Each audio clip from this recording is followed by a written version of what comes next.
Ngayong gabi guys, so magluto dito karon og kaan puto. Si mama din magluto sa puto. So bagol ready na guys. Kanang gikuan sa gani oy. Kanang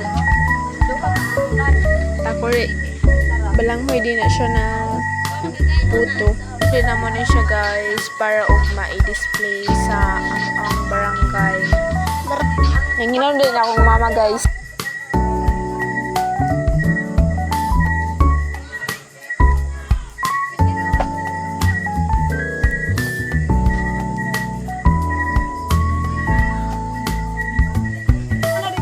So, takluban na nato.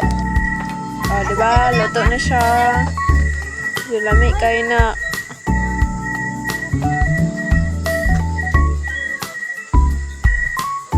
Ito ng kwaon kay luto naman. So, ibutan dito na siya sa dahon para perfect siya pagkakita.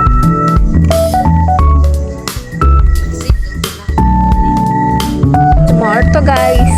Bye-bye!